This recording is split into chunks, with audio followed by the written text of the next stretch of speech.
এই বছর রংপুর রিজিয়নের অধীনস্থ ব্যাটালিয়নসমূহ বিভিন্ন রকমের আভিযানিক কার্যক্রম পরিচালনা করে গত 9 মাসে 501 জন আসামি সহ প্রায় 60 কোটি টাকার অধিক মূল্যের চোরাচালানি দ্রব্যাদি আটক করতে সক্ষম হয়। প্রথমেই যদি আমি মাদকদ্রব্যের কথা বলি, আপনারা সকলেই জানেন যে মাদকদ্রব্য একটি দেশের মূল চালিকা শক্তি যে যুব সমাজ রয়েছে তার ধ্বংসের জন্য বহুলাংশেই দায়ী। একজন মাদক সেবনকারী ব্যক্তি তার পরিবারের জন্য, সমাজের জন্য এবং দেশকে কলুষিত করে।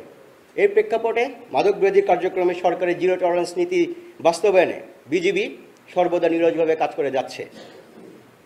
সীমান্তে টহল এবং বিভিন্ন অভিনব অভিযান পরিচালনা করে রংপুর রিজিয়ন তার দায়িত্বপূর্ণ এলাকায় এই বছর ৭১,৩৪০ বোতল ফেন্সিডিল, প্রায় 10 কেজি হেরোইন, 2 কেজি কোকেইন, 12,127 বোতল মদ, 2,091 কেজি গাঁজা, 24,478 পিস ইয়াবা, 4,03,975 পিস মেটাডক্সিন ট্যাবলেট সহ বিভিন্ন প্রকার ইনজেকশন এবং উদ্দীপক ট্যাবলেট জব্দ করতে সক্ষম হয়। এখন যদি অবৈধ অস্ত্রের কথা বলি, বর্ডার বাংলাদেশ আমাদের দেশ তথা সামাজিক স্থিতিশীলতা রক্ষা এবং শাসন ব্যবস্থা সুরক্ষার জন্য ভারত হতে অবৈধ অস্ত্র এবং গোলাবারুদ দেশের অভ্যন্তরে প্রবেশ রোধে সীমান্তে সার্বক্ষণিক টহল এবং গোয়েন্দা নজরদারি বৃদ্ধি করেছে।